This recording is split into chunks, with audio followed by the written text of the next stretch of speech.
Match तो royal rumble में होने वाला है, लेकिन रोमन रेंज ने ऑलरेडी डिस्ट्रॉय कर दिया भाई सोशल मीडिया पे बुरे तरीके से एडम पियर्स को। क्या रिकोशे का कॉन्ट्रैक्ट जब खत्म होगा वो जाने वाले हैं ऑल एलीट रेसलिंग के अंदर। रॉयल रंबल में फैंस क्यों नहीं आ रहे हैं उसका एग्जैक्ट रीजन अब हमको पता लग चुका है।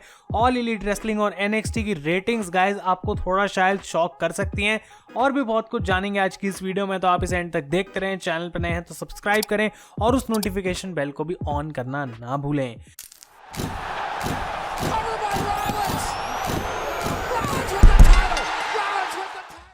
तो गाइज मैं हूं आयुष और आप देख रहे हैं रेसल इंडिया। स्वागत है आपका आज की इस न्यूज़ की वीडियो में, और बहुत सी अपडेट्स हैं मेरे पास आप लोगों को देने के लिए। और हम स्टार्ट करते हैं सीधा वेडनेसडे नाइट वॉर्स की रेटिंग्स जो कि आ चुकी हैं। सबसे पहले बात करते हैं डायनामाइट की रेटिंग्स की, जो कि न्यू ईयर स्मैश का एपिसोड नंबर 2 था, और इसकी एवरेज व्यूअरशिप रही गाइज 7,62,000 व्यूअर्स, जो कि पिछले हफ्ते के कंपैरिजन में 1 लाख व्यूअर ज़्यादा थी। और अगर मैं 18 से 49 डेमोग्राफिक की बात करूं, यानी कि इस एज ग्रुप में इस शो को कितने लोगों ने देखा, तो रेटिंग आई गाइस 3 लाख व्यूअर्स। तो ओवरऑल AEW के लिए रेटिंग उतनी अच्छी नहीं है जितनी कि उन्होंने सोची होगी, लेकिन लास्ट वीक के कंपैरिजन में डेफिनेटली इंप्रूवमेंट है।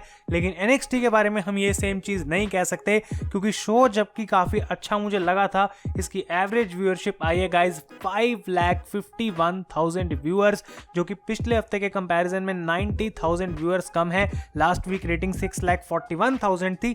और अगर हम 18 से 49 डेमोग्राफिक की बात करें तो 1,60,000 व्यूअर्स थे। और अगर हम ओवरऑल बात करें गाइस, तो ये NXT का सेकंड वर्स्ट रेटिंग थी जब से विदाउट फैंस शो हो रहे हैं। तो जो वर्स्ट रेटिंग है विदाउट फैंस वो मार्च 18, 2020 एपिसोड की थी, जो कि पहला शो था विदाउट फैंस। और अब गाइस सेकंड वर्स्ट रेटिंग यहाँ पे NXT को मिली है फैंस के बिना। तो ये साइंस बिल्कुल भी अच्छे नहीं लग रहे होंगे विंस मैकमैन और ट्रिपल एच को। और अगर हम डायरेक्ट कंपटीशन की बात करें गाइस, तो ऑलमोस्ट 2 लाख से भी ज़्यादा व्यूअर्स जो हैं यहाँ पे AEW डायनामाइट के ज़्यादा आए हैं। लेकिन मैं ये ज़रूर कहूँगा कि दोनों शोज़ की रेटिंग कहीं आसपास भी नहीं है जितनी उनकी एक्चुअली में होनी चाहिए। तो ये चीज़ डेफिनेटली बताती है कि फैंस ना होने से डायनामाइट और AEW का बहुत ज़्यादा नुकसान हो रहा है। आपके इस पे क्या ओपिनियंस हैं, डेफिनेटली मुझे कमेंट्स में बताएं। अगली स्टोरी की हम बात करते हैं गाइस, तो मंडे नाइट रॉ में हमने देखा था कि अलेक्सा ब्लिस ने रैंडी ऑर्टन की आंख पे फायर बॉल फेंक दी थी। और तब से फैंस यही सोच रहे हैं कि भाई आखिर अब रैंडी ऑर्टन के साथ होगा क्या। और WWE ने कल अपनी वेबसाइट पे एक ऑफिशियल अपडेट डाली कि रैंडी ऑर्टन को माइनर बर्न्स हुए हैं, यानी कि उनका चेहरा थोड़ा बहुत जल गया है।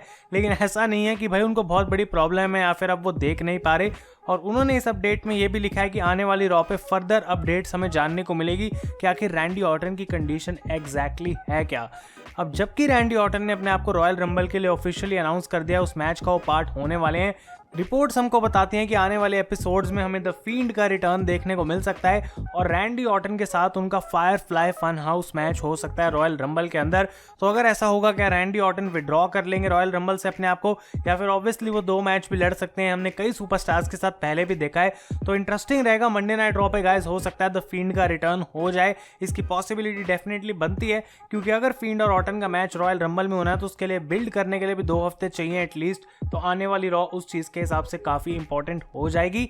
अगली स्टोरी की हम बात करते हैं गाइस, तो निकी बेला रिसेंटली एक इंटरव्यू में थी जहां पे उन्होंने अपना इंटरेस्ट जताया कि वो WWE की क्रिएटिव टीम का अब एक पार्ट बनना चाहेंगी अगर उनको एक मौका मिलता है। और उन्होंने बात करी कि किस तरीके से डैनियल ब्रायन, जो कि ऑब्वियसली उनके अब एक फैमिली का पार्ट है, वो WWE के लिए काफी हद तक स्मैकडाउन पे क्रिएटिव रोल संभाल रहे हैं, और बहुत सारे इनपुट्स डैनियल ब्रायन को देने का मौका मिलता है। और वो कहती हैं कि विमेंस डिवीजन का मैं बहुत समय तक पार्ट रही थी, मुझे पता है कि उस पोजीशन में जो सुपरस्टार्स हैं वो क्या ड्रीम करते हैं या फिर क्या उनके लिए सही हो सकता है। तो अगर मुझे इनपुट्स देने का मौका मिलेगा तो मैं डेफिनेटली दूंगी। और अपनी इस इंटरव्यू में उन्होंने साशा बैंक्स को भी काफी प्रेज करा कि भाई वो परफेक्ट सुपरस्टार हैं, जो कि एक WWE की विमेन सुपरस्टार ड्रीम करती है कि ऐसा मैं बनना चाहती हूँ।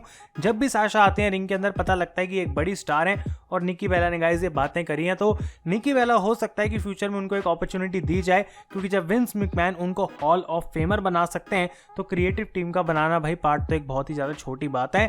अगली स्टोरी की हम बात करते हैं, तो डॉन कैलिस ने रिसेंटली इंटरव्यू दी guys on the Chris Van Vliet show. अगर आपको नहीं पता, आप क्रिस वैन व्लीट यानी कि VLIET यूट्यूब पे सर्च कर सकते हैं।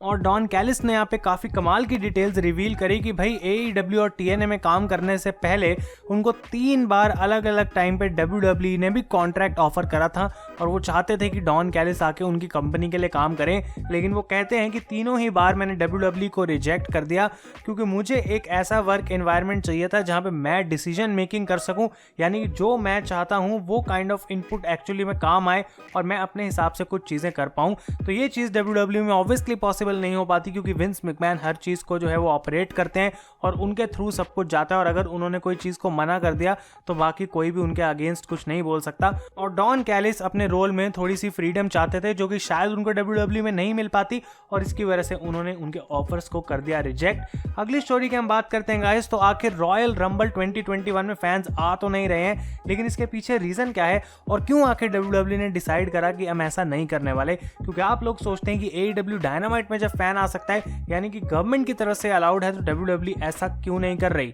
और इसका रीजन अब हमको पता लग चुका है गाइस, और वो है स्ट्रेस और मैन पावर जो कि WWE को लगेगी अगर उनको सिर्फ एक दिन यानी कि रॉयल रंबल के लिए फैंस को वापस लाना है, क्योंकि ट्रॉपिकाना फील्ड में प्रॉब्ली इवेंट होने वाला है और वहां पे अभी थंडर डोम का पूरा सेटअप लगा हुआ है। तो बस एक दिन के लिए अगर फैंस को वो लाना चाहते हैं तो ये पूरा सेटअप उन्हें हटाना पड़ेगा। 4-5 हज़ार लोग आएंगे रॉयल रंबल देखने के लिए और मंडे नाइट रॉ जो कि अगले ही दिन होती है उससे पहले उनको वापस पूरा ये थंडर डोम का सेटअप लगाना पड़ेगा, जिसको एक लॉजिस्टिकल नाइटमेयर माना जा रहा है अकॉर्डिंग टू रिपोर्ट्स जो हमें सुनने में आ रही हैं। यानी कि ये करना बहुत ज़्यादा मुश्किल है, इतनी सारी चीज़ें 24 घंटे के अंदर नहीं हो सकती। और जो दूसरा रीज़न है गाइज वो ये भी है कि क्योंकि ट्रॉपिकाना फील्ड जो है वो एक क्लोज सेट में होते हैं WWE के शोज, यानी कि रूफ जो है वो क्लोज्ड रहता है, इसकी वजह से फैंस को लाने का चांस जो है वो ऑटोमेटिकली कम हो जाता है क्योंकि कोविड जो है वो अंडर क्लोज रूफ जल्दी फैलता है as compare to open roof. और शायद ये भी एक रीज़न है जिसकी वजह से WWE अभी फैंस को वापस नहीं लाना चाहती। तो अगर वो क्लोज्ड रूफ वाली चीज़ हटा दें और फैंस को वापस ले आएँ तो क्या वो मंडे नाइट रॉ और स्मैकडाउन पे भी फैंस को नहीं बुला सकते। आई डोंट नो कि आखिर क्या प्रोटोकॉल है WWE की फैंस को लेके, लेकिन गाइज रॉयल रंबल में फैंस क्यों नहीं आ रहे, इसके 2 रीजंस मैंने आपको बता दिए। अगली स्टोरी बहुत ही ज़्यादा इंटरेस्टिंग है गाइस, क्योंकि रिकोशे, जी हाँ रिकोशे, जिनको पुश मिलता ही नहीं है भाई मेन रोस्टर के ऊपर, उनका कॉन्ट्रैक्ट माना जा रहा है कि इस महीने WWE के साथ खत्म होने वाला है और जब वो डेट आएगी तो सिर्फ वो WWE को छोड़कर ही नहीं जा सकते बल्कि डायरेक्टली सीधा ऑल एलीट रेसलिंग को भी ज्वाइन कर सकते हैं। अब ये रिपोर्ट्स मैं ये नहीं कहूँगा कि ऐसा होने वाला है, तो प्लीज़ आप ये मत बोलें कि मैंने इस चीज़ को अनाउंस करा है, लेकिन रिकोशे की बुकिंग हम बहुत समय से देख रहे हैं गाइस और उसका रीज़न शायद ये हो सकता है कि उन्होंने WWE को बोला हो मैं रीन्यू नहीं करना चाहता। अगर आपको याद होगी 2018 में जब रिकोशे WWE में आए थे तो उनको हॉटेस्ट फ्री एजेंट बोला जा रहा था और अब अगर वो एक बार फिर से फ्री एजेंट होते हैं तो आई थिंक उनको कोल्डेस्ट एजेंट बोला जाएगा, जबकि उनका टैलेंट काफ़ी कमाल का है क्योंकि इस समय उनका जो ग्राफ है वो बिल्कुल नीचे चला गया ज़मीन के। लेकिन एक इंटरेस्टिंग चीज़ है इस न्यूज़ के अंदर गाइज कि यूजुअली WWE 90 डेज का नॉन कम्पीट क्लॉज डालती है सबके कॉन्ट्रैक्ट के अंदर, लेकिन वो तभी एक्टिवेट होता है अगर WWE किसी सुपरस्टार का कॉन्ट्रैक्ट खुद टर्मिनेट करे, ना कि जब वो कॉन्ट्रैक्ट एक्चुअली में अपना रन आउट कर जाए, यानी कि उसकी डेट जो है वो खत्म हो जाए। तो अगर ऐसा होता है तो जैसे मैट हार्डी अपना कॉन्ट्रैक्ट खत्म होने के कुछ ही दिनों बाद सीधा ऑल एलीट रेसलिंग में आ गए थे, वही सेम चीज़ रिकोशे भी कर सकते हैं। और अगर उनकी बात हो चुकी है AEW से तो प्रॉबेबली हो सकता है कि वो हमें ऑल एलीट रेसलिंग में देखने को मिल जाए। तो ये अपडेट्स इंटरेस्टिंग है गाइस और मुझे लगता है जैसे जैसे उनका कॉन्ट्रैक्ट खत्म होने का दिन पास आएगा हमें और ज़्यादा बड़ी इंफॉर्मेशन जानने को मिल सकती है और जैसा ही वो होगा गाइस मैं डेफिनेटली आपको बता दूंगा।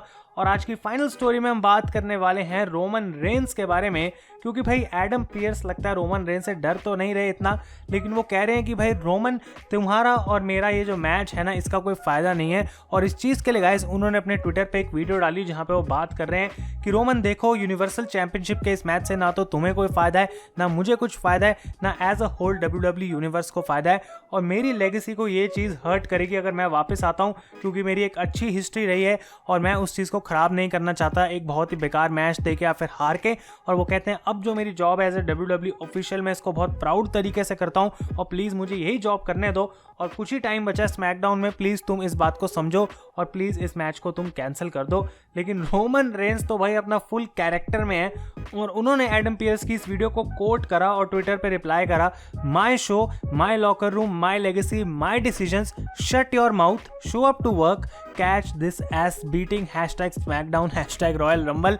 तो भाई कोई जगह नहीं बची एडम पियर्स के पास जाने की, कहीं नहीं जा सकते बच के। अब अगर अपनी लेगेसी बचानी और इतना प्यार है उस चीज़ से, तो रोमन रेंस को रॉयल रंबल में तुम्हें हरा के नया यूनिवर्सल चैंपियन बनना है। बस ये छोटा सा टास्क है जो कि ऑब्वियसली एडम पियर्स नहीं करने वाले। Roman Reigns is awesome, absolutely amazing. एक बार फिर से वो रिप्लाई कर रहे हैं, रोस्ट करी जा रहे हैं सबको बैठ के सोशल मीडिया पे। और मैं ये सोच रहा हूँ कि रोमन रेंस एक्चुअली में जो रियल बंदा है, जब वो लिखता होगा ये ट्वीट तो उसको कितनी हंसी आती होगी कि क्या मेरा कमाल का कैरेक्टर है, मैं जो चाहूँ वो भी सोशल मीडिया पे बोल सकता हूँ। तो गाइस ये थी सारी स्टोरीज आज की इस वीडियो में। अगर आपको वीडियो पसंद आए इसे लाइक करें। एक और न्यूज़ वीडियो आएगी आज, क्योंकि भाई स्टोरीज इतनी ज़्यादा है कि मैंने बोला भाई 2 वीडियो में इसको सेपरेट आउट करते हैं। तो आप उसके लिए स्टे ट्यून्ड रहें। Thank you so much for watching. मैं हूँ आयुष और आप देख रहे हैं रेसल इंडिया।